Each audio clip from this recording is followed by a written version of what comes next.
Even the Joint Economic Committee of the U.S. Congress admitted that there is a mere 40% success rate of all World Bank projects. In the late 1960s, the World Bank intervened in Ecuador with large loans. During the next 30 years, poverty grew from 50% to 70%. Under or unemployment grew from 15 to 70%. Public debt increased from 240 million to 16 billion, while the share of resources allocated to the poor went from 20% to 6%. In fact, by the year 2000, 50% of Ecuador's national budget had to be allocated for paying its debts. It is important to understand the World Bank is, in fact, a U.S. bank, supporting U.S. interests. For the United States holds veto power over decisions, as it is the largest provider of capital. And where did it get this money? You guessed it. It made it out of thin air through the fractional reserve banking system. Of the world's top 100 economies, as based on annual GDP, 51 are corporations, and 47 of that 51 are U.S.-based. Walmart, General Motors, and Exxon are more economically powerful than Saudi Arabia, Poland, Norway, South Africa, Finland, Indonesia, and many others. And as protective trade barriers are broken down, currencies tossed together and manipulated in floating markets, and state economies overturned in favor of open competition and global capitalism, the empire expands. You get up on your little 21-inch screen and howl about America and democracy. There is no America. There is no democracy.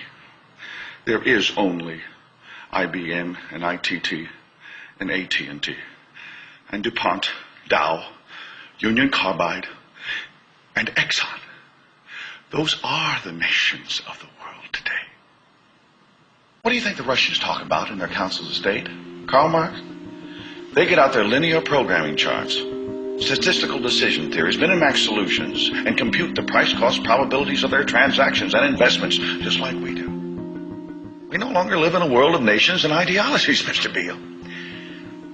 The world is a college of corporations, inexorably determined by the immutable bylaws of business. The world is a business, Mr. Beale.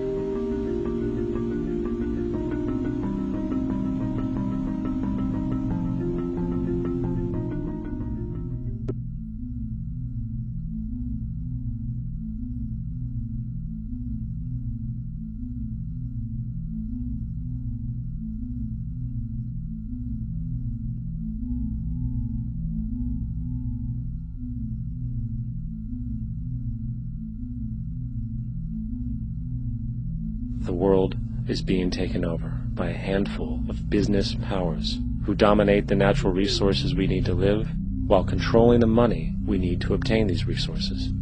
The end result will be world monopoly, based not on human life, but financial and corporate power. And as the inequality grows, naturally more and more people are becoming desperate. So the establishment was forced to come up with a new way to deal with anyone who challenges the system. So they gave birth to the terrorist. The term terrorist is an empty distinction, designed for any person or group who chooses to challenge the establishment. This isn't to be confused with the fictional Al-Qaeda, which was actually the name of a computer database for the US-supported Mujahideen in the 1980s.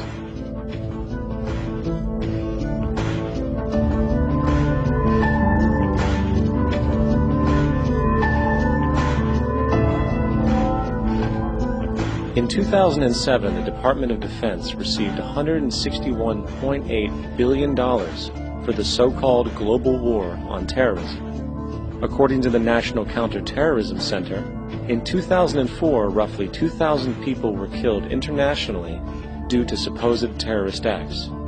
Of that number, 70 were American. Using this number as a general average, which is extremely generous, It is interesting to note that twice as many people die from peanut allergies a year than from terrorist acts. Concurrently, the leading cause of death in America is coronary heart disease, killing roughly 450,000 each year.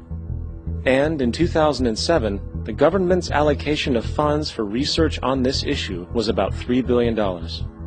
This means that the U.S. government in 2007 spent 54 times the amount for preventing terrorism than it spent for preventing a disease which kills 6,600 times more people annually than terrorism does.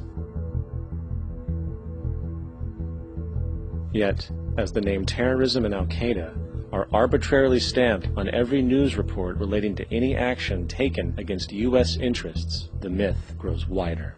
In mid-2008, the U.S. Attorney General actually proposed that the U.S. Congress officially declare war against the fantasy. Not to mention, as of July 2008, there are now over 1 million people currently on the U.S. terrorist watch list. These so-called counterterrorism measures, of course, have nothing to do with social protection, and everything to do with preserving the establishment amongst the growing anti-American sentiment both domestically and internationally, which is legitimately founded on the greed-based corporate empire expansion that is exploiting the world. The true terrorists of our world do not meet at the docks at midnight or scream Allah Akbar before some violent action. The true terrorists of our world wear $5,000 suits and work in the highest positions of finance, government, and business. So, what do?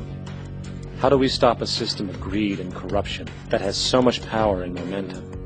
How do we stop this aberrant group behavior which feels no compassion for, say, the millions slaughtered in Iraq and Afghanistan, so the corporatocracy can control energy resources and opium production for Wall Street profit?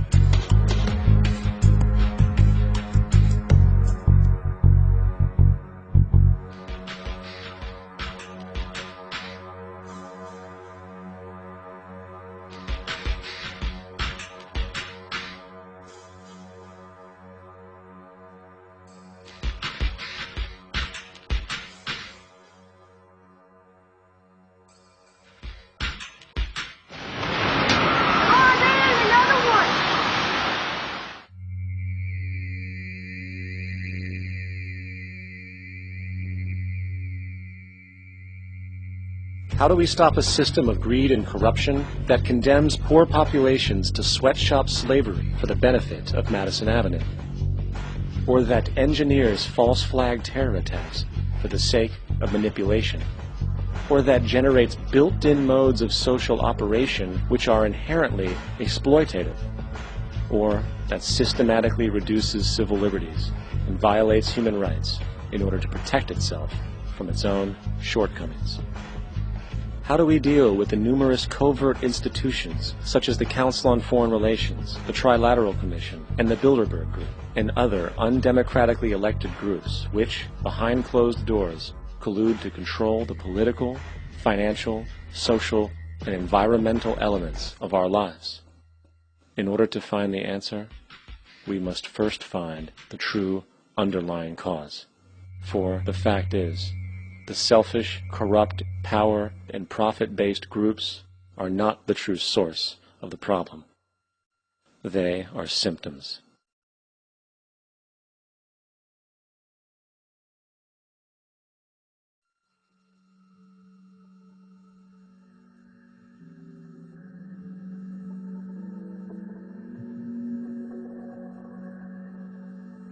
My name is Jock Fresco.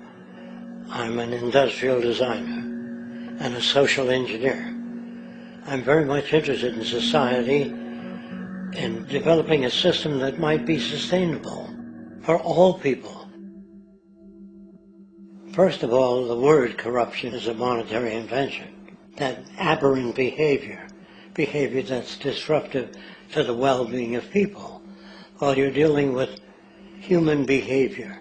And human behavior appears to be environmentally determined, meaning if you were raised by the Seminole Indians as a baby, never saw anything else, you'd hold that value system.